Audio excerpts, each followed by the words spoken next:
Good evening, everybody.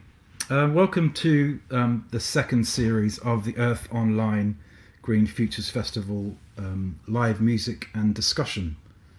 Thanks to everyone for joining us. This is a really interesting session that we've got coming up. We've got two brilliant musicians and we've got a director from the Green Gathering Festival who's going to talk about sustainability in music festivals. And the two artists that we've got, Sean Taylor and Matthew Frederick, have both played at the Green Gathering. So we're hoping that there's a theme here, which we will touch upon a bit later on in the series. But the aim of the Earth Online series is to combine music with a topic, and the topic this month, in fact, is sustainability and music festivals. And this webinar, this online series, is all run by volunteers. And the musicians that play here are giving up their time, and so is Steve from the Green Gathering giving up their time to help enlighten us about their music and about particularly about the Green Gathering, how it's put on, what it means, and what its future looks like. So we have at the Green Futures Festivals for the Earth Online series a tip jar link, and this tip jar link is to enable us to keep this going, and also if we can to try and pay the people who are giving up their time to perform and speak on this event. So please, if you can, please try to give some money to that link, and then we can hopefully share it with the artists. But we're going to start by chatting to Sean Taylor, who is a brilliant musician with a long career playing live around Europe, releasing albums, and here he is now. So I'm just going to introduce you to Sean Taylor. Hello, Sean. How are you? I'm very well. How are you, Andrew? Yeah, I'm really good. Thank you so much for joining us, Sean. And as I've already said in the introduction, for giving up your time and to basically play some music for us in these strange times that we're living in. It's a pleasure. It's really lovely to be here, and Green Gathering, very magical. So I'm very happy to be here. Yeah, I've actually not been to the Green Gathering, and it's on my lovely. list. It's absolutely, it's one of the most beautiful festivals I've ever been to. It's just really friendly, like a little universe, another universe, and a really good universe. I bet Better it's than this universe. I bet it's so relaxing to be there. I can only imagine what it's like to be there. It is. There's a great range of stuff, from music, different arts, political things. Just great. Yeah, really loved it. And you're, as I said in the introduction, you're an artist that has released quite a lot of albums, and you've toured in Europe, I think, every year for the past 20 years. Have you? Is that right? 19, yeah. 19 years. Yeah. And how did you start touring in Europe? Did you sort of, was it an attempt to try and find that audience, or did it just come to you sort of as people started to buy your records and listen to your music? I've just always toured, and I think the harder I worked, the more my name got out there in the UK. People started asking. In Europe, the first gigs I played in Europe, I think, were 2007 in Switzerland, and every year I built up another country, and the last 10 years it's been more in Europe and less in England. So I love touring in different countries. Everywhere is different. Every gig is different, so it's magical. I mean, I love touring, and this year has been a complete I bet mess, really. I bet. I mean, it's just deal with it. Yeah, it's changed everybody's lives, hasn't it, Sean? So I think everyone, certainly everybody I know, has had to adapt in some way. But so what we're going to do tonight, you're going to play some songs for us. We're going to have a bit of a chat. So what's the first song you're going to play? Well, this song is called Heaven. This song is kind of I start a lot with this song. It's quite a sad song about someone I used to know who fell off the merry-go-round, so to speak. Oh, right. Okay, I'll then leave now, so you can then play. Okay. Cool. All right.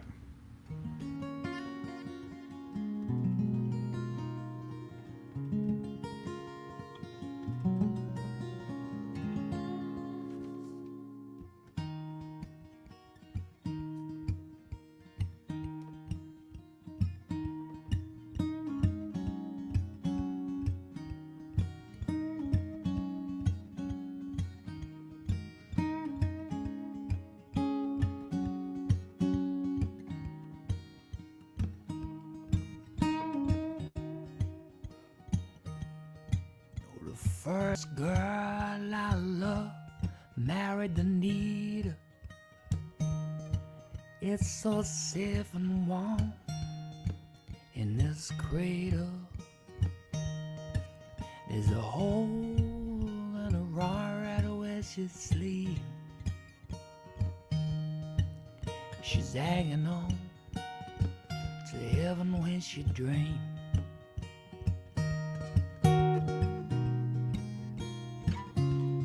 Found my heaven.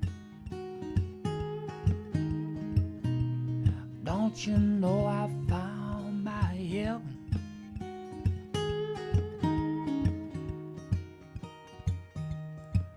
It burns as it roses through my veins. She called my name, and it eases my pain. 'Cause I'm an orphan in this world of ours. You gotta wrap me in golden brown.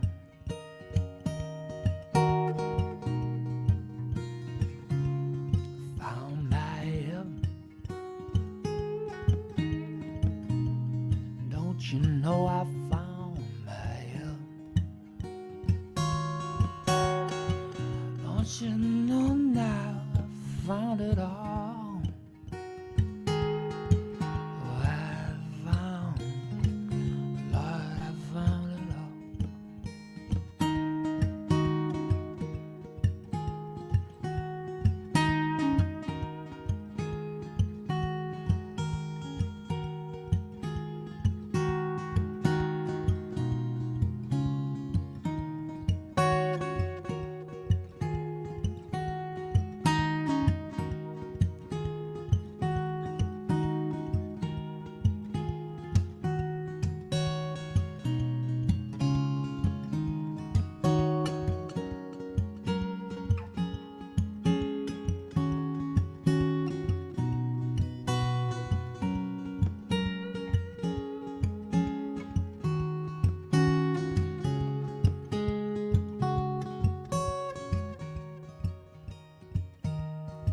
I used to watch your lips every time when you spoke.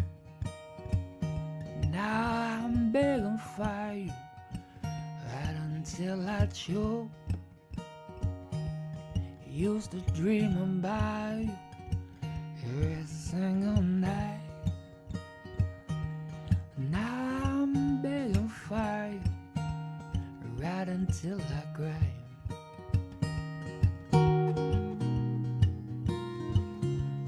Found my heaven. Oh, I found my heaven. Oh, I found my heaven. Found it all. I found it all.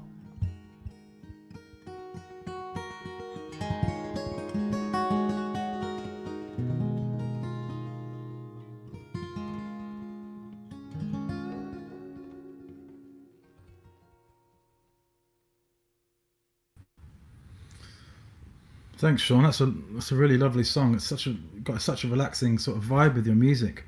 Thank you. Kind of very laid back, and you're kind of creating atmospheres with your guitar. I love your guitar, by the way. Thank you very much. So how are you sort of channeling the creativity during this time? Because I mean, it could be a brilliant time for musicians, couldn't it? Well, Creatively. yeah, I mean, I've pretty much written another album and recorded it. I've had to improvise. Everything has changed.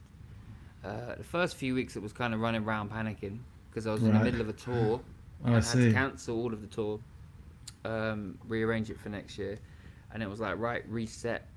You kind of have to do that a lot as an artist, reset, because there's plenty of moments when you panic because it's just that sort of life, ups and downs. Yeah. And then I just started making a record, and I've been working on it every day. And then in between that, I've been learning classical piano. That's been another thing. Wow. I never learned to read music in my life, so I really wanted to play some Beethoven. I really liked it, but Wow. so that's been my kind of assignments. That's very and then cool. Online gigs as well. I've been doing online gigs, and that's just to keep going. But yeah, it's been completely different and really difficult. Yeah. But you just have to try your best. That's what you can do. Awesome. So what song are you going to play next then? Well, this is a bit different. This is a spoken word song. Okay. And I said I've been working on a spoken word record. Yeah. So you're gonna get a London accent. Okay. All right. Cool.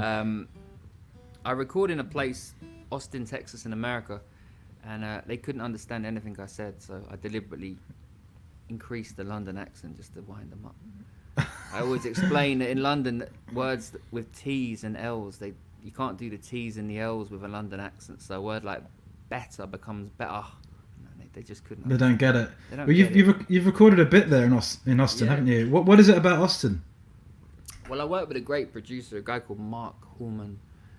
He produced Liza Gilkerson and Annie DeFranco and Paul King, and he's just got a great sound. We've done about 7 or 8 albums together now, and it just gets stronger each time. And the record I'm working on at the moment, I'm recording it in West London at home, and then he's doing all the work in Austin, adding stuff, remixing it, and so we keep them working, but just can't go over to Austin, sadly. So. But I mean, one thing you can do with the internet is you can get people to record remotely, and you can still mix and you can still master, so it can still be done, right? You can still be done. Yeah. Absolutely, you're completely right, and that's the wonders of the internet. It's one of the many good things about it, some bad things, but it's one of the really good things because you can just work every day and send stuff back and forth and make a record. So that's what we've done, and coming together. So yeah, it's all good. I just think there's nothing beats playing with other musicians. Obviously, it doesn't. Of course, it doesn't. But you can still do great things. But anyway, I'll let you play your song. So okay, cool. I'm going to leave now. So. All right.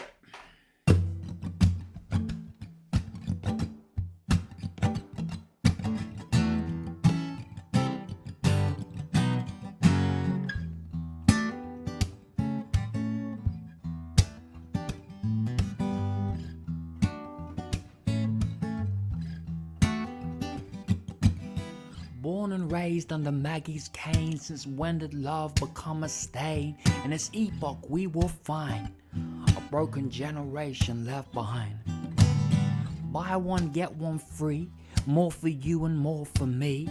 Look at the deals, unlimited text, hands free and more minutes to get. Lots of noise but nothing to say. Looking for magic but found decay. Celebrities on ice or in the ring. Been on such a journey, just don't let them sing. Breathe in, breathe out. Sex addict, internet porn, how come all the bed sheets are worn? Political correctness with a constant erection. Everyone has got some kind of condition. It's an antidepressant competition. You better turn off all the ignition. Get high on hipster nutrition with ornate beards and crappy highs. Coffee shakes and gentrify. Where has my city gone? Sugar is the new nicotine, but smoking kept me thin with a sexy old yellow tooth grin. I might have had a shadow on the lung, but darling always growled when I sung. Breathe in, breathe out. We paid a while for watered down beer, but all music is free. Spotify this poem for you and me. Everybody meets on Tinder, even Romeo and Juliet. Aren't you fuckers married yet? Have kids, settle down, get a job. When you're in for life, you can be a slob. We're addicted to darkness, the worst of the worst. The world that owns us is cradled in a hearse. Brexit news and Brexit blues. Find a despot to sell our fish and chips to. We play hard to get, but not for long. Light one up and get out the bong. We take cards, contactless and cash. Half remember tales of whiskey and ass. We want our country back, they scream. But now they can't find where they left it. As we Morris dance the Brexit. Breathe in, breathe out. Keep Keyboard warrior, get you high for $1. Ain't nothing to say, but everything to holler. Nobody likes us, but we don't care. Cause Britain's only great when it bombs everywhere. We don't want immigrants, only millionaires. Hearts and minds and chat show prayers in our little England cave. We're America's favourite slave. Into wars all the way to the grave. It's a special relationship, McDonald's a beast. Heart condition, diabetes increase. We got too fat to march for peace, but we are still full of jism. Thanks to Facebook algorithms. So write me a jingle with 1,000,000 hooks. What's at me, Mr. Shakespeare? No time for books. Cause this is England with a cup of tea and a can of Stella singing God Save the Queen. Breathe in, breathe out. Breathe in, breathe out.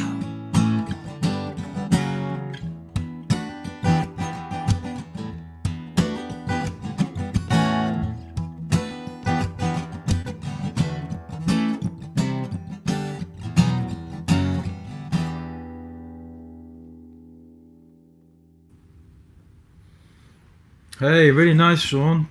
Thanks for that. You've your music is kind of you have got a message, haven't you? You have got a message in your music. You do speak your thoughts about stuff going on in the world through your music, don't you? I hope so. That's Yeah. the plan. That is the plan. Yeah, I really hope so, Andrew. Have you always thought like that about your music, or is that just something that's came to you as an artist a bit after you'd started recording? I think the last 3 or 4 years I've been a lot more political with what I've written. The big change for me was when Jeremy Corbyn became Labour leader, because I was a big supporter and still am of Jeremy Corbyn. So that really channeled my energies into writing political songs and seeing all the attacks on him. And that just made me look elsewhere at political issues that people were interested in. And then obviously the horrors of Trump and Brexit and all these terrible things, and the world has become really scary. And then with the defeat of Corbyn, it was really sad, but it was going to happen. And so the last few years, I just can't get away from writing political songs, which is good, and it's kind of bad as well, because it's, you know, it means I'm kind of stuck in that. But there's a new bunch of songs coming after. Cool. You know, the spoken word, which I think are going to be different. Yeah. I hope, anyway. I hope so. Have you seen Billy Bragg perform? Oh, he's great. I was busking once in Notting Hill Station years ago, and he came up and had a chat. Nice guy, yeah. Yeah. Nice guy. I remember at Glastonbury once he came and played in like a tiny little tent to about 20 people, and I was just fortunate to be sitting there having some breakfast. It was brilliant. That's nice. And like, Good yeah, he kind of promotes musicians as well, doesn't he? Kind of has a good feel for, like, you know, what musicians have to struggle with, basically. Absolutely. I did a really surreal gig once in this was for an old Labour leader, Ed Miller Band, and it was a music association gig of some sort in this chandelier-ridden place in Westminster. And they did a big, massive introduction about how important music was. And everyone listened really quietly. And then they brought me on as the one bit of music, and everyone started talking. It was hilarious. And Billy Bragg was there, and we were falling about laughing, saying that could have just been, and you know. So it was like kind of quiet. They quieted them down, but it was just like, it was so symbolic that they were talking about how important culture was. And then they brought one bit of culture on, and they were just like, no, they've not been to many gigs before. So quite funny. So you've got an album going to come out, spoken word album going to come out at some point, I take it? Yeah, hopefully this year. I really want to. That's been my real focus every day, is to get a record, you know, done this year, because this year has been unlike any other year, certainly in my lifetime. Of course. I don't know what's comparable to this year. Nothing really. Yeah, it's been kind of apart from the Big Bang. Yeah. No, so I weren't around for that. Yeah. Okay, so you're going to play your third and final song. What's this song called? Well, I'm going to go out with a crazy one, because hey, it's Tuesday night. Is it Tuesday night? It's Tuesday night. Yeah. Yeah, this is going to be a wild one. This is I like to call this a folk, blues, psychedelic, Americana hard house song. Okay. It's kind of a niche genre. Yes. Cool. What's it called? It's called So Fine. This song was written about. I used to go to hard house raves when I was about 17, which was about 3 years ago. Yeah. Maybe 20. 23. Yeah. Something like that, yeah. And this song came to me about 10 years ago after I was thinking about raves. Okay. I'm talking. Okay, so yeah, let me know when you're ready. But tuning up is always a fun thing to do, isn't it? It sounds great too. It does, yeah, it does. When you get there. Cool. So okay, this is So Fine. Take it away. I'd also like to say before I forget, I have a live album, live in London, which you can't really see. Cool. Live in London. You get that on my website, SeanTaylorSongs.com. So that your website's down the bottom. We've just put it up It is. whilst you're performing. So cool. All right, I'll speak to you in a bit. Cool. Bye.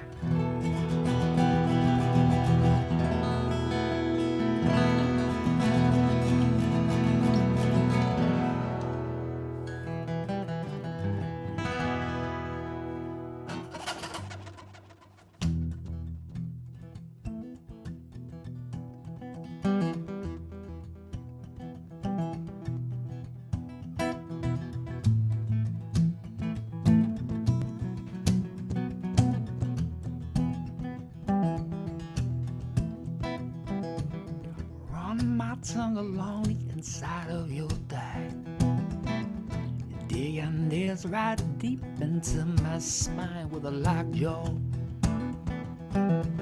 Sweat on my brow, she's so fine. So fine. So fine. She got me chasing that old candy cane. Now my body's in, now my brain. Do it once, crave it twice. With a gram of love, keeping y'all up tonight. She's so fine, so fine, so fine. So fine now, she is so fine, she tastes like wine.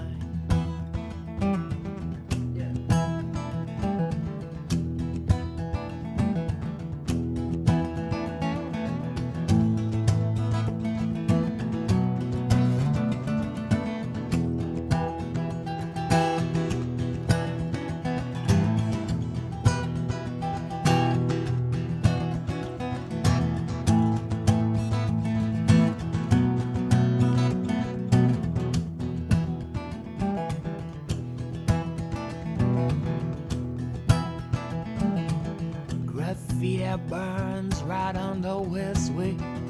Ink would determine the flesh just like a mirror and a razor blade.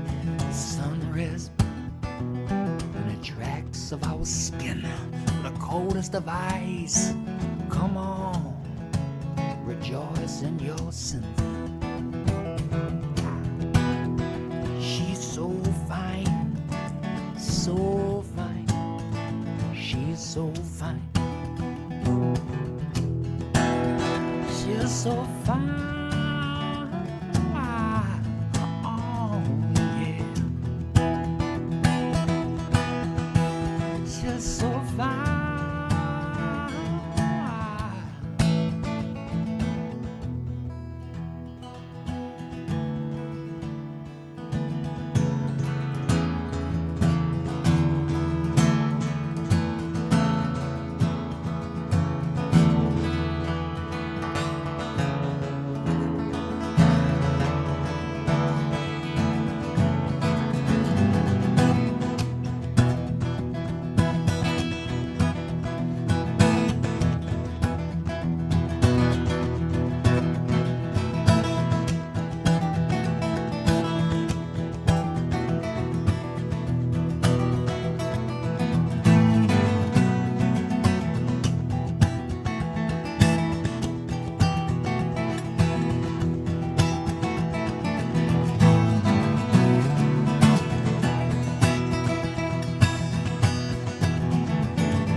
Thanks, Sean.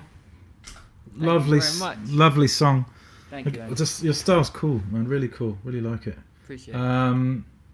Okay, so we're going to have to draw this to a close now. Our sort of music and chat, because we've got Matthew Frederick coming up. But I really appreciate you being a part of this and giving up your massive time. pleasure. Thank you for having me. You're giving up your time, and I hope you've enjoyed it. And it's not the same as a live audience, but it's the very best we can do. Oh, it's been great. Thank you, Andrew. So I wish you all the best with your new album. Stay in touch and take care. All right. It means a lot. Thanks a lot. Take care. All right. Bye bye. Bye bye. Bye bye. Okay, guys. Thanks for sticking with us. We've now got Matthew Frederick coming up. Just before Matthew Frederick comes onto the stream, just want to remind you that there is a tip jar for all the artists and to help run the running costs of this online show. So there it is. Please give generously if you can. So next artist is Matthew Frederick, who I'm just going to bring onto the stream now.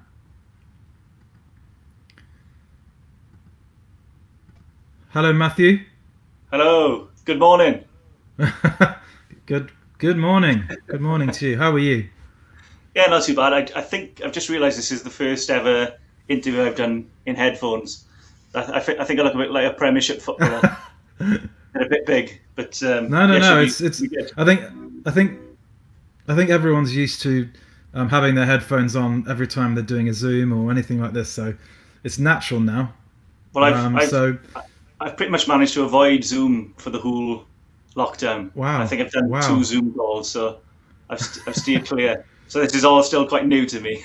Okay. So Matthew, you're an artist that's played in different bands, different projects. You've released lots of albums. You're based in where exactly in Wales? I know you're from whereabouts are you based? The valleys, just the general valleys. The valleys, right? Okay. Yeah.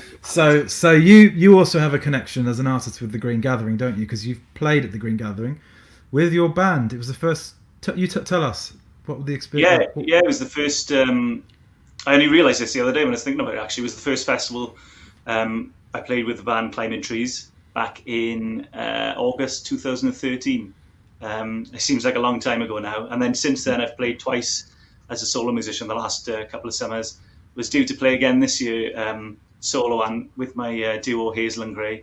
And obviously, this all happened. So hopefully, be back again next summer. But it's one of my favourite festivals. It's the perfect size for me. I'm a fan of small festivals, where I think at bigger festivals I always feel like I'm missing something, and I'm getting kind of FOMO and never sure if I'm in the right place. But small festivals are definitely my cup of tea. Yeah, I mean, it's a kind of an amazing place, really, because as we'll hear later from one of the directors, Steve, it's once you pass the gates of the Green Gathering, I believe that all the energy that's used is from renewable sources to make the stages work and to everything to work, which I think is quite an amazing feat, really. Yeah. I think I've played on most of the stages there, and I think the first time we played with the band and realised it was powered by solar energy, we were pretty didn't know what to expect. It's different, isn't it? Yeah. Yeah, because up until that point we'd been playing just kind of grotty, sweaty pubs and clubs and things, so this was completely different, and I've loved it ever since. Cool. All right, so you've got your 3 tracks lined up. So what's the first track you're going to play for us? I've literally just changed my mind about a minute before you put me on the screen. No problem. I'm going to play the second single from my recent album. This Fragments. Is about one of Fragments. This is about one of my probably my favourite. It's definitely my top 5 places. Hey on Wye, which I don't know if you've been there, but it's a beautiful place. It's got a book festival, hasn't it? Yeah. Yeah. It's got the Hay Festival, and there's another festival there, How the Light Gets In. Cool. And a few other little festivals as well, Big Love and some others. And I played there probably more than any other place, to be honest, even where I live. So I wrote this song about Hey on Wye. I started writing it probably 4 or 5 years ago on the bank of the River Wye. Wrote the first verse and chorus, and then for some reason it took me about 4 years to finish it off. Finished it a couple of days before I went into the studio to start recording the album. So Cool. never underestimate the power of a deadline. So I finally finished the song and put it out as the second single last September, so a year ago. Okay. So yeah, gonna give that one Cool. a spin. Cool. All right. I'll speak to you in a bit. Cool. I'm gonna take my headphones off. Just to Okay. get them Okay. going. Cool.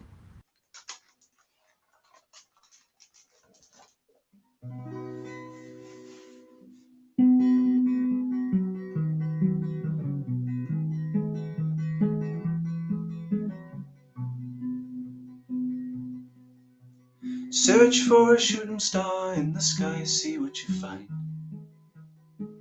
Just to see what you find. Aeroplanes flickering in the night, passing me by. Oh, they're passing me by. Climbing trees, skimming stones, photograph a moment in time. Just a moment in time. Sipping ginger beer by the riverside, hey on why? But that's by the by. Ooh, it's just a moment in time.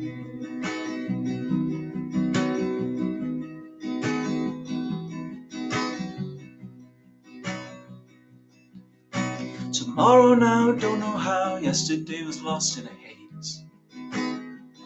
We were lost in a haze. Drifting down the river with a feeling that it's one of those days.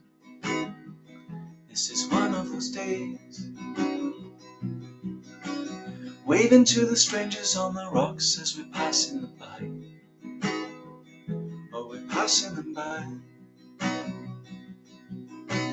Drinking cider, sitting by the fireside, hey on why? That's by the by. Ooh, it's just a moment in time.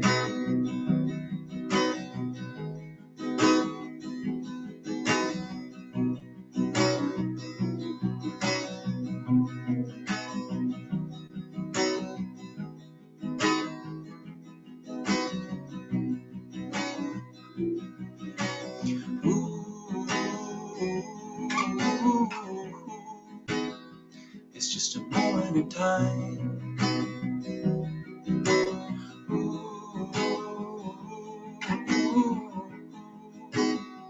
It's just a moment in time.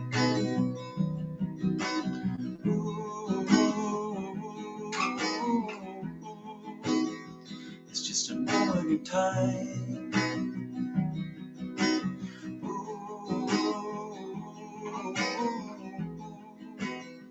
It's just a moment in time.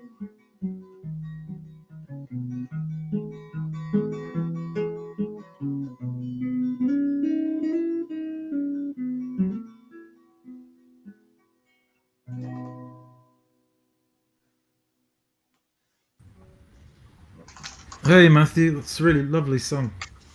You can't hear me. Hey, you can hear me. Yeah. Really nice song. It's really chilled out. Really chilled out. Cheers, yeah. Have you adapted that for the acoustic guitar, or was it? No, I wrote it on the acoustic guitar. Oh, okay. There's some songs that I wrote. The piano's my main instrument, I should say, which is why I can't even hold the guitar properly. I was going to ask that. That was my next question. Yeah. But yeah, there's some songs that I write on the piano and then transfer to the guitar, and vice versa. Obviously, there's a bit more instrumentation on the album. It's not just me and the guitar, but yeah, it's a pretty chilled album for the most part. Yeah. Cool. So what have you been? How have you been doing what have you been creatively doing with the time that you've had? Like, have you been inspired by stuff, or? Yeah, I mean, nature mainly, which ties in with the theme. I've obviously not gigged properly since the end of February, I think. I've done a few live streams and whatnot, but I've mainly just been up in the mountains walking as often as possible. The weather's been pretty kind the last few months. Been growing stuff in the garden, and trying to get back to a kind of simple way of life. And but I've also had a bit of time to write and record some new demos and things as well. So I've probably got about 3 albums swirling around in my head. So there's plenty of stuff to get out once this is all over. But, and do do you find that time spent away from writing is actually still writing? Because you're really, even if you're not playing your instrument or your piano or your guitar, you're still kind of writing, aren't you? Because when you're on your walks, you're probably thinking, oh, okay, that's a good idea or something. Yeah, like that. definitely. There's things that I haven't realised at the time, but I've gone back to lines that I've written over the last couple of months and realised that it corresponds with something I've seen or something I've done, on these walks so yeah, it's kind of subconsciously there, I think. Lovely. So what's your next track you're going to play for us then? Well, I mentioned Climbing Trees earlier, which is my band. We're hibernating at the moment, but we will be back a little further down the line.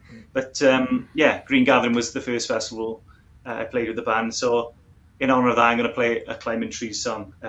This one was from our second album, Borders, which came out 4 years ago now, in 2016. Cool. And it's called Lost.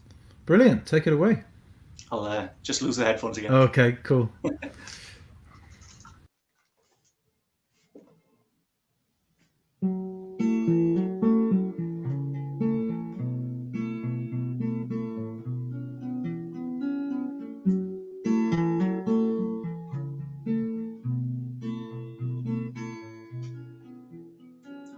Oh, it looks like you were right before. We shouldn't have come this way, I know. Lost maybe, but we will find our way. Home, I guess that we can only pray. Ooh,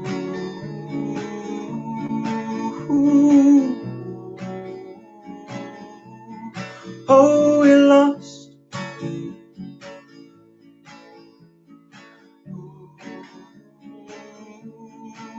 Ooh, oh, we're lost.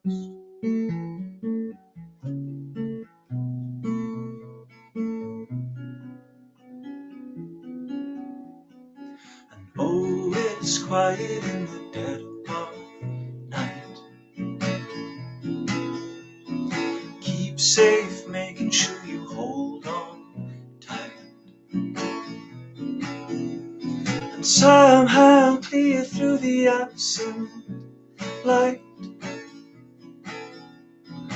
Oh, it's quiet in the dead of night.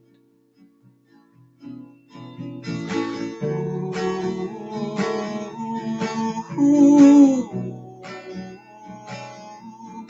oh, we're lost.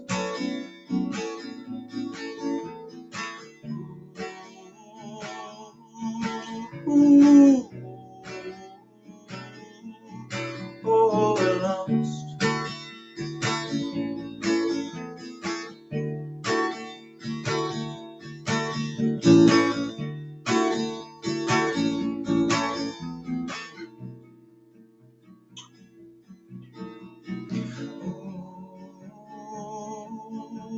Ooh,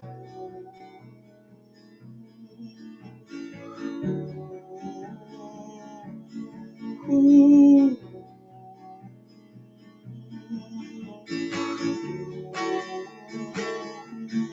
ooh, oh, we're lost.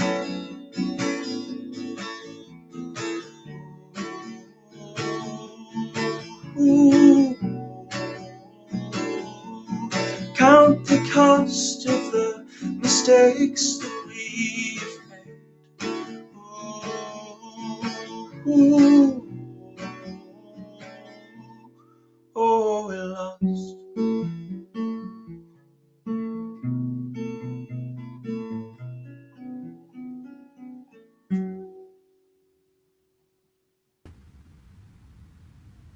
Oh, thanks, Matthew.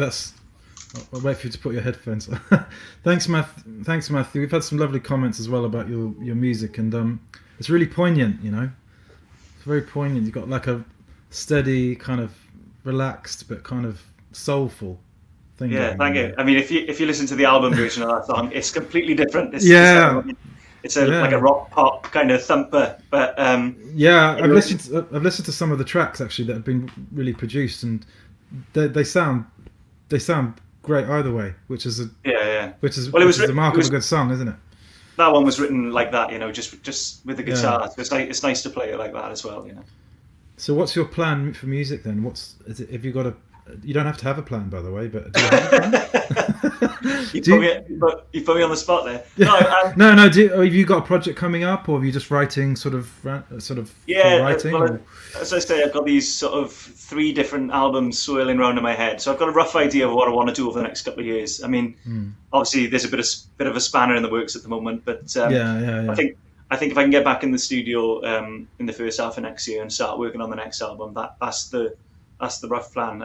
As I say, I've got some songs good to go. In fact, I've been writing one lately called "All Is Not Lost," which I've just realised as well is a kind of counter to that previous song that I've just played called "Lost." And so this new one, even though it's quite dark and quite minor, there's a kind of positive element to the lyrics there. I'm going to keep writing sad songs, but with an element of optimism.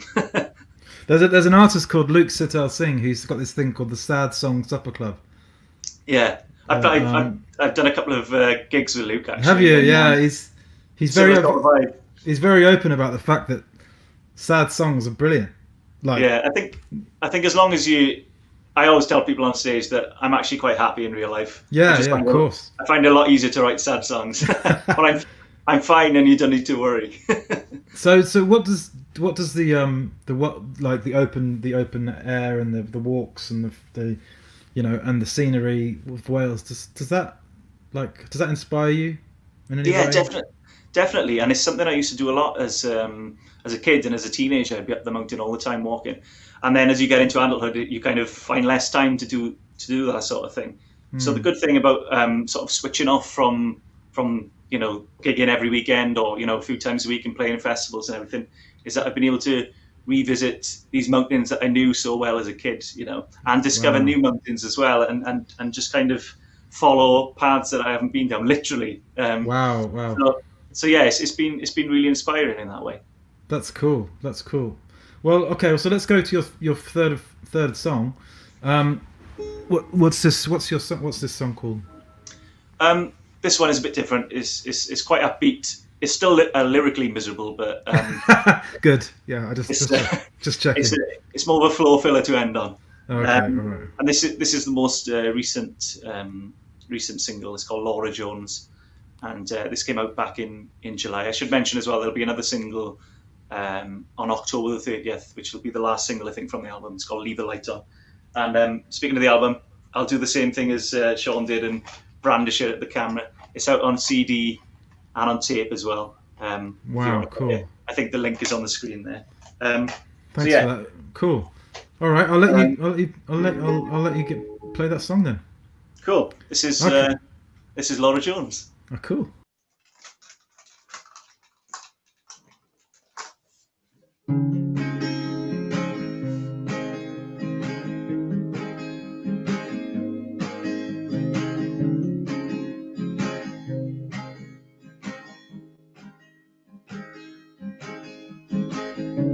We were young, 17. She was the prettiest thing I'd ever seen, and I always thought we could have been something more than just a teenage dream. And I loved her laugh and I loved her smile, lost myself in those big blue eyes, and I still find that I'm thinking to myself at night, whatever happened to Laura Jones? Whatever happened to Laura Jones?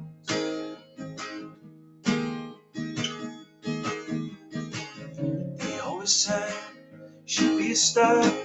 Mark my words, girl, you're gonna go far and get yourself a fancy car, a Rolls Royce or a Jaguar. And they built her up and they knocked her down, and she tried so hard to make it out of this town. And I still find that I'm thinking to myself at night, Whatever happened to Laura Jones? Whatever happened to Laura Jones? Whatever happened to Laura Jones? Whatever happened to Laura Jones? Mm-hmm.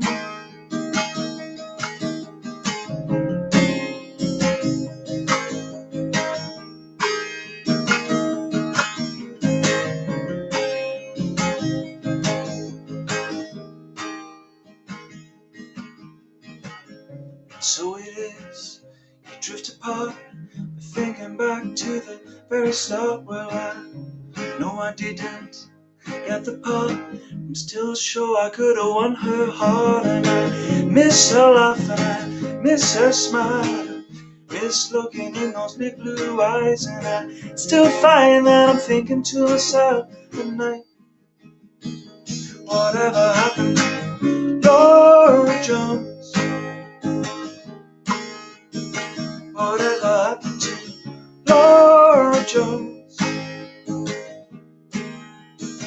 Whatever happened to Laura Jones? Whatever happened to Laura Jones? Mm-hmm.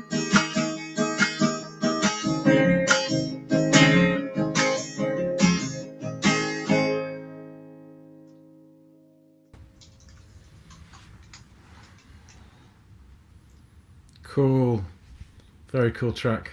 I ended that in a completely different way to normal. There's a really high bit at the end, but I thought I might distort everything, so I chickened out. doesn't matter. It's a cool song, yeah. Thank you.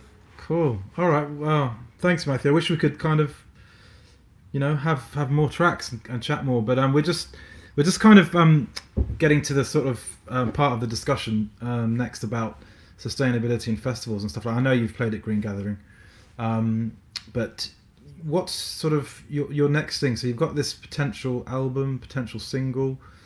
Yeah. Do you work? Do you collaborate? Do you collaborate with other musicians a lot, or? Yeah, occasionally. I mean, I'm very much over the last couple of years been focusing on the solo side of things.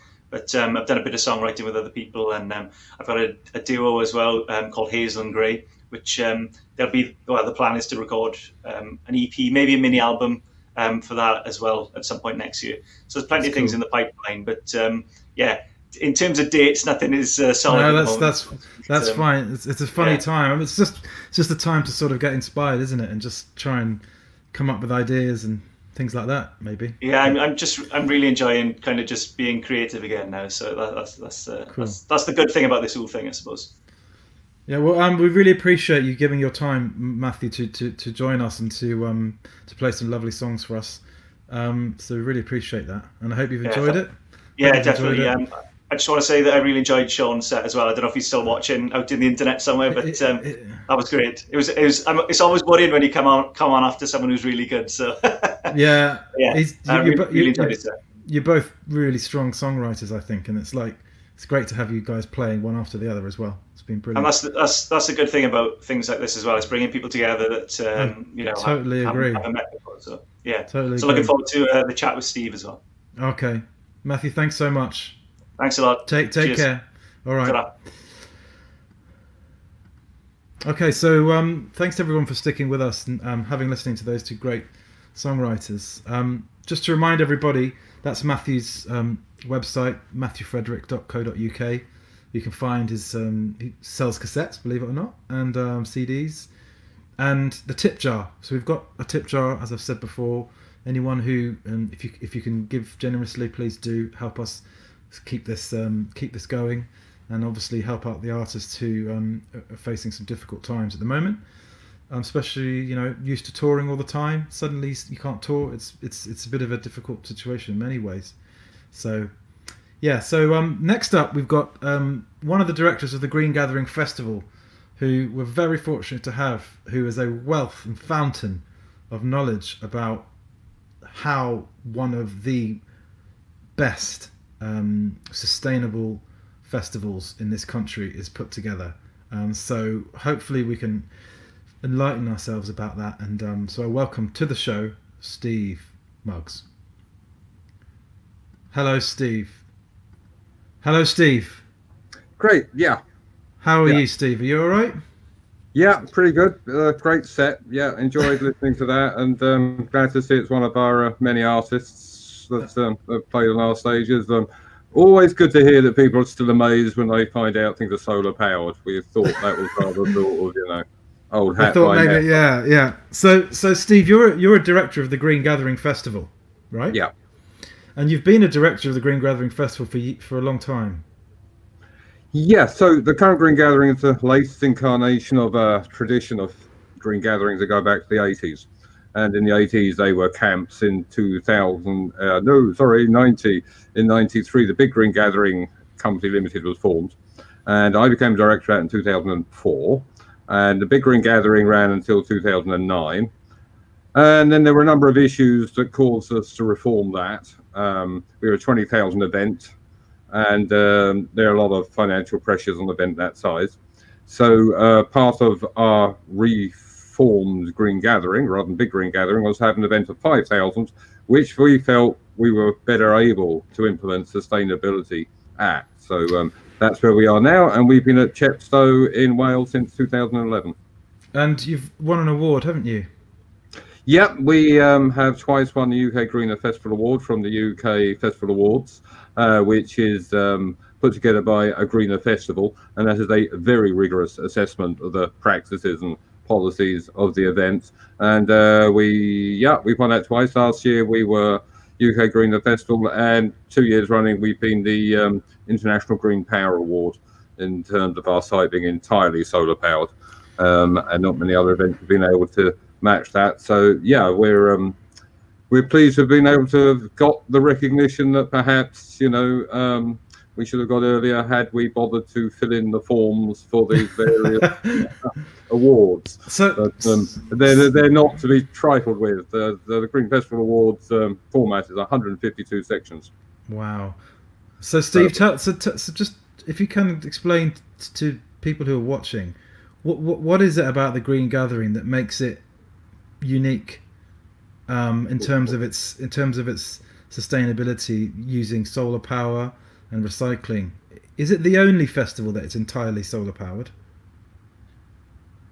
I can't in the UK? be sure of that, because I know that a lot of events have solar power and some power all their stages, but the Green Gathering powers everything solar. So our festoons, our back office computers, such as they are, everything is solar powered.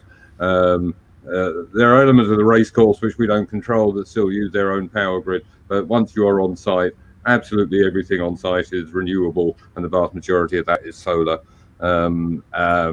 which basically means you have to plan your power grid in advance, so you don't draw off, just like the station generators. If you were using diesel, you station your power plant at the locations in which you need the power, and that is really part of the history of the gathering. It's a mixture of planning and evolution. Right. In that a lot of these solar power providers are pioneers in that field. Green Futures people will know some of those pioneers, but the Cross on Earth Roadshow, for example, was one of the first in the field, and Andy Hope still comes up and provides power for us. So a lot of these people have actually innovated in the field, and so they're best at developing the sustainable practices. And it is sustainable from an events point of view to encourage a number of small providers rather than one contractor. Right. So how do you, technically speaking, how do you plan the solar part of the festival? How does that planning happen? Is it one person that does all that planning, or is it a number of people that come together to make it happen? The solar panel, the solar power part of it. So we have a guy, Richie, who manages our solar team, as it is, and we will probably have 4 or 5 providers of solar energy, each between say 2 and 8 kilowatts of output. Now our venues are such, 3 of which are I think all of our venues actually bring their own solar power as well. So we have both solar power for the stages and for the other infrastructural stuff. So we divide that power, and we have a good idea of how much power we need. And part of it is not generating more power than you need. So okay. A lot of places generate more power than they actually need. So you've got a pretty good idea of what that is. And the venues themselves have a very good idea of how much they need to keep in reserve, because you've got to remember with solar, they're sort of weather dependent too. So you've got to build in resilience and you've got to build in flexibility. But I don't think today that any stage at any time has run out of power in the middle of an act. And I know that non-solar powered stages often are concerned about that. A lot of other events use hybrid renewables, which is diesel and solar mix, but no events, as far as I know, are entirely solar powered at our level. We're a 5,000 event. Obviously, if you're a 50,000 event, that is a little more of a challenge. So you're kind of unique in that way, aren't you? Because you think that you're the only ones that are doing it, and I think that you are too. But I guess there's no one to deny that you are. But it sounds like you might be. And how do you plan that kind of idea to have it all solar panel? And in terms of recycling as well, does everything recycled? Is that how? So what's the vision? What's the idea to have it all recycled? So last year, I have to look up the figure. I'm pretty sure we recycled 73% of what was possible, and quite a lot of the rest was various forms of landfill we couldn't dispose of. But I mean, there are 4 directors, and we meet on a weekly basis, basically via the medium of Skype, and we make all decisions collectively. And then there are people who are specialists who we've known a long while that actually implement it on site. So one of our directors, Shane Collins, who will be known to many of you, I'm sure, has Green Sweep, which is a specialist recycling company, so that therefore they handle the litter and the recycling. And I mean, I mentioned the evolutionary thing. I mean, the fact is that some of us have been doing events for about 30 years now, plus. So we sort of know what works, what doesn't work. And again, we still have a good idea of how much power is required. So, I mean, it's the simple things that will drive the power providers crazy, like people switching on hair dryers or toasters or things like that. And of course, there really isn't any need for toasters and hair dryers. So, you know, really sustainability is in the planning. Right. Both for your litter and recycling capacity, how many bins you're going to have where, how many streams you're going to have. I mean, I think we have 12 to 13. It is getting quite, you know, we are working on a signboard to sort of give people a better idea exactly where to put some of the recycled stuff, because I know there's always been a bit of an issue about some disposables. And so you have to plan sustainability from the beginning, both your litter recycling provision, your power provision, and really your vision. The vision is to have it all the energy for the stages and the back office to be from renewable sources. Is that's the vision? Sorry, what's the difference? That's your vision as a festival, is to have the whole back office and all the stages run by solar power. And it does happen every time, does it? You don't ever have to. No, we never. We have one petrol generator on site, which is our statutorily required backup power for the medical centre. Oh, I see. Okay. That you know, otherwise, you know, if there's a report of a generator running on site, we will be investigating that. You know, occasionally a market trader has misunderstood. But I mean, the sustainability. I was about to say sustainability applies to your event. It also applies to the impact your event has outside of the event site, and so sustainability also applies to the stalls you have there. And and one of our directors is in charge of markets and stalls application. She is very rigorous to ensure that the appropriate sort of stall is there, and that means, you know, you're not going to have corporate stuff, and you're not going to have stuff that generates unnecessary litter and plastic. I see. So you can begin to plan in some of your litter and recycling by not generating as much to begin with. So, and again, you know, we would prefer to have people that have got cottage industries or homemade stuff from ethical sources. So you plan all that in. I mean, one of the key objectives of the mission of the Green Gathering is to spread awareness of green issues. So really, it's important we have a social impact. And I know Em coined a phrase, it's the festival that stays with you for more than just a weekend. And there are plenty of people who will say, I went to the Green Gathering and it changed something.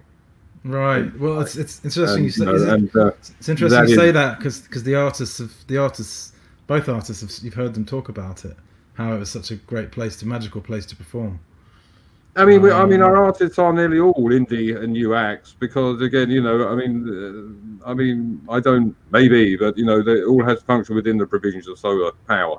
So it's all sort of our budget, and solar power rules out some of the larger acts, even if we wanted them. Right. Okay. What kind of stalls then do you have that spread the green ethos? Give us an example of the kind of stalls that you. What? Sorry. Give us an example of the kind of stalls, the market stalls Right. that you're talking about. Yeah. The ones market stalls, for example, handmade crafts. I mean, any clothing should be as ethically sourced as possible. A lot of reuse, recycling stalls. I mean, our cafes again. I mean, we went on a vegan event, the vegetarian event. So it's a broad range, and again, we try not to have too many. Sustainability is also keeping the confidence of your constituent participants, and some events will try and cram pitches in to make the money, and of course that's not very good for the individual stalls. So we try and make it sustainable for all the participants, and that's a core aspect of sustainability, is having a supportive community.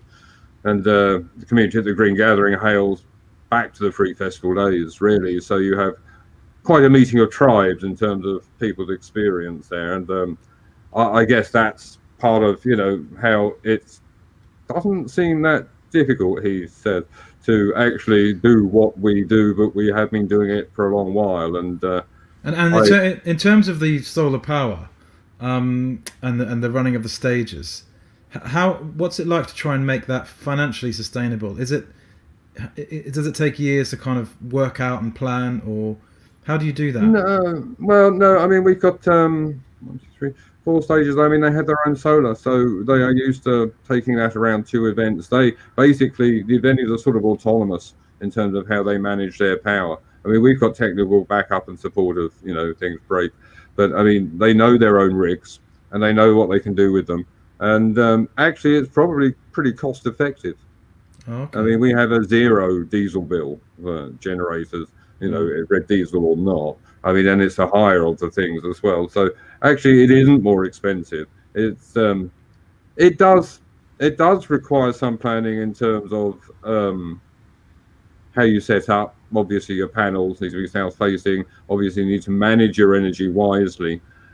And again, it's a sort of actually going to have on, and we just don't need that much power, which has the benefit of not necessarily causing a noise nuisance in terms of licensing and noise regulations. So as far as we're concerned, the band playing in the marquee should be heard in that marquee and not across the site.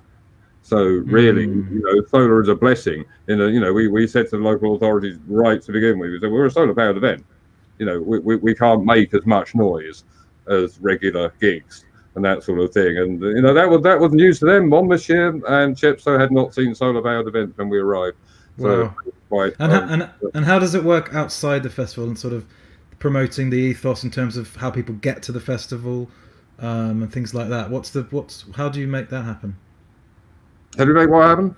In terms of people in terms of people getting transport to the festival, getting there, what's the sort of idea to try and make it sustainable in terms of people getting to the festival?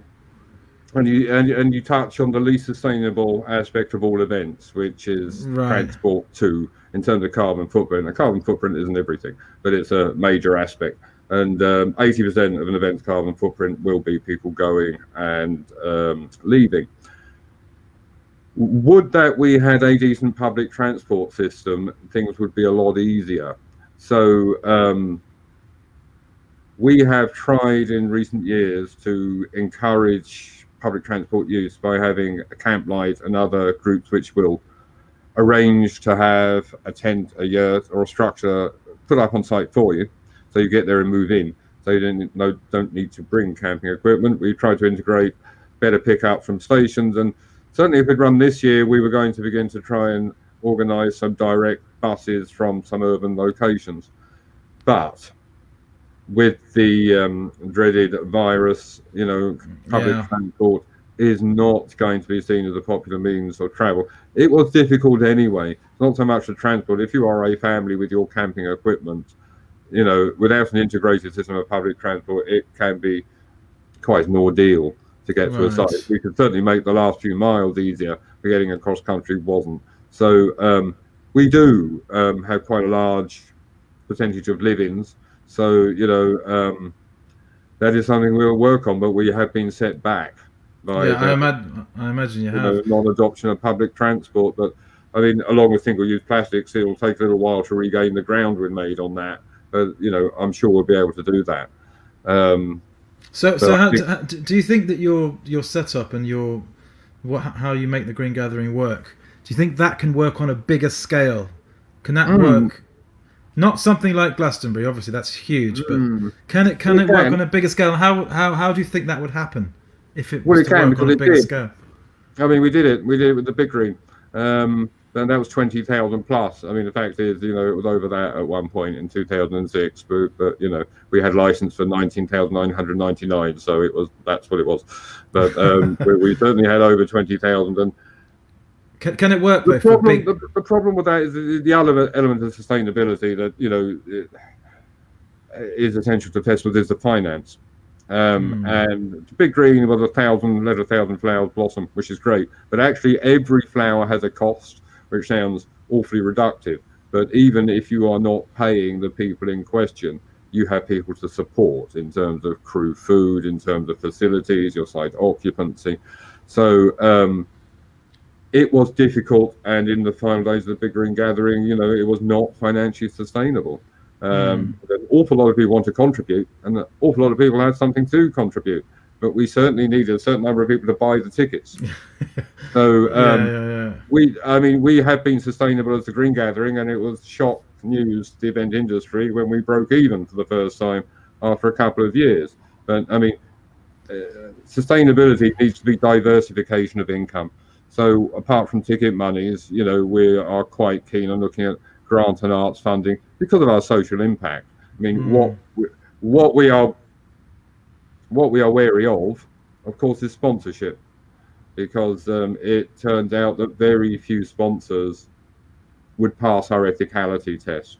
Now, we're not really. What is your ethicality test? Well, we use the Ethical Consumers Guide, and it's got a gradation of companies. Because sometimes you will be approached by a marvelous sounding product with a company you've not heard of, and then you check out the holding company, and the holding company is held by another company, and that company isn't a very good or ethical company.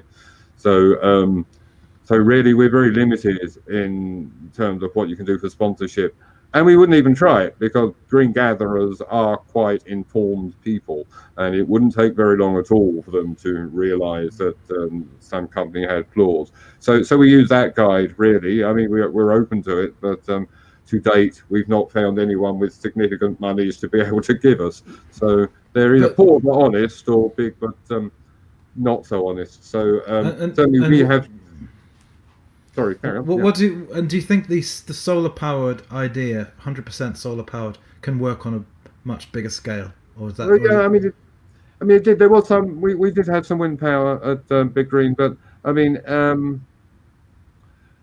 I guess there are a limited amount. There are more people in the field now than there ever were, but there are a limited number of small power providers that you can say, okay, fetch up with your rig and provide, 4 to 8K of power on a consistent basis for whatever function.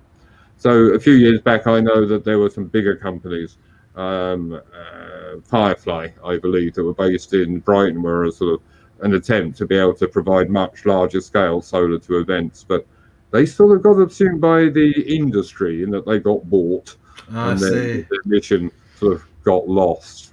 So it could be done. It depends how many stages you have. It depends how much power. I mean, really, a 1K system can power a perfectly adequate sort of folk stage or blagger stage. You don't need a lot of power to have a good performance if it's in a particular environment and you don't have competition.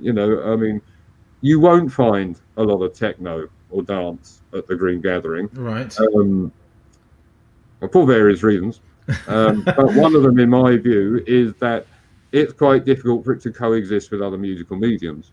You can have a semi-acoustic performance or acoustic performance in marquees a few meters from each other and not interfere with each other, but one rig or DJ will sort of dominate the area. So you've got to think about the type of music events you're putting on as well. But it's all in the planning. It's all in the planning. I mean, you plan it all and get there, and then sort of, You just sort of then no plan survives the first encounter with reality. So I mean, sustainability also means resilience and innovation. So now to a slightly different topic, and I've been asked to kind of raise this, and I was going to anyway. But what's in terms of the current situation and how coronavirus is going to affect sustainability, or what do you think about that for festivals generally, as opposed to the Green Gathering as well, but to other festivals? Well, yeah. Without us descending into, obviously it's a terrible situation, isn't it? But what do you think is the impact on the Green Gathering and other festivals like it? Well, won't surprise you to say you're going to have to wait and see, because Okay. we are going to be the last sector that's allowed to reassemble for sure. I know we formally cancelled in May this year the 2020 event. It was quite clear to some of us in February that we probably wouldn't be going ahead. And in a sense, if you have a simple duality, run or not run, that is rather less problematic than attempting to run with a raft of measures in place, which are in some cases inimical to the nature of festivals. Socially distant festivals is sort of an oxymoron, really. And implementing it would not be something I want to try. So, I mean, we are very much hoping to be back next year in 2021. We're in the later part of the summer, and we rather hope that by then we're in a situation in which we can function pretty much as before. I've got to say, on a bad day, I don't know when the festivals we have experienced will be able to return. Certainly for the bigger festivals, it's going to be a challenge. But and then again, you see, I mean, there's a triple lock really. It's whether you feel confident that you can run the event safely for your community, whether the local authority feels you can run the event without risk to their constituency, as it were, and whether the local community agrees with that. So there's hoops, isn't there? There's hoops. A lot of it's confidence building. It's psychological. Yeah, of course it is. I mean, this is heresy. But actually, in terms of risk factors, a lot of other things could happen to you on the way to a festival or at a festival that are much more probable than catching this virus. So it is all about proportionality. And of course, we have to wait until people feel that it's safe to come out of their bunkers and do these large events. However, I might point out that in the absence of any respectable event organizer organising events, people are quite happy to throng the streets or the beaches or have a party anywhere they can. I know it's a funny one, isn't it? It's just, you're right. I think everybody will get to that place where they realise or they believe or they feel that the risk is low enough for them to do these things or understand the risk better. I think we'll get there. Well, we'll get there. We have to get there. Oh, we will get there. I mean, I've been doing festivals and the free festivals in the early 80s, and every few years the big challenge comes along for festivals and they have to reconfigure. And if anything, the result of the challenges in the past have made festivals such as ours, I think, light years more productive than the old free festivals were. So in a sense, it can be cathartic. This is a difficult one. This is a difficult one. Of course it is. Because it negates the very nature of the sociability of humanity, and that's the insidious thing about it. And if anyone has any doubts about sustainability, just look at the aftermath of these parties or raves where there's no planning has gone in, and there's litter everywhere, there's traffic chaos everywhere, and the locals are really unhappy, and of course they would be. And it's not by accident. Not by accident that events don't have that. I mean, we had a member of the Welsh Government on site last year who commented they couldn't see any litter at our site. And I said, well, yeah, and we don't have to fine people into that condition. It's a matter of stakeholdership. Again, your community makes you resilient. Absolutely. And sustainable. I mean, it's the other thing is that people love going to festivals. They come back and they're happy and they've had a good time. And how do you put a price on that? I mean, there is a price on that because you pay it for a ticket. But you can't put a price on that feeling, really. And that's the other thing, is that you shy away from other people the whole time. You miss out on these experiences, don't you? Yeah, I mean, bang on, bang on. I mean, it's intangibles are priceless. And, there are a lot of people in the background saying, it's all very well locking people up for the best part of a year, but, there will be consequences. It's not. Yeah. And I mean, unfortunately, the longer it goes on, the less likely people are to defer to whatever set of conditions apply at any given time. But I mean, I think we will be able to make a strong case of festivals being, an important part of the re-engagement of humanity. Absolutely. Because, people have been taught to be wary of the other at the moment, and with good reason.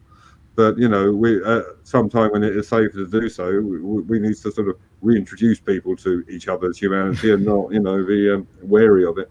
Absolutely. Well, it's fascinating to chat to you, Steve. You've got a wealth of knowledge and experience, and I'm sure we could talk for a long period of time about this. Yes, indeed. And you've obviously been part of something quite special. The Green Gathering.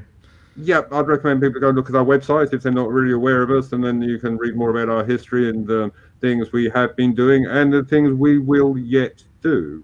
And of course, it'll be such a great atmosphere when people are back at their respective events. And if anyone was getting jaded with them, perhaps they'll appreciate them more now they've been. I think they will. Absence makes the heart grow stronger, right? So yeah, I believe the phrase is onwards.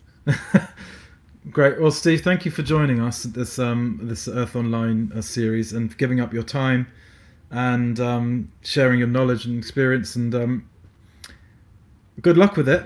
I hope it comes back, and I'm hope to go there one day. Yep. See you in the field sometime. Thanks, Steve. Cheers. Take care. Bye. Bye. Okay, everyone, thanks for staying with us. This Earth Online Series 2. It's a kind of a great combination of lovely songwriters, discussion about festivals and sustainability. Hope it was interesting. And again, I'll just remind you that we've got a tip jar. If anyone feels that generously can give to the artists and to speakers and help us keep this on the road, the show on the road, that would be great.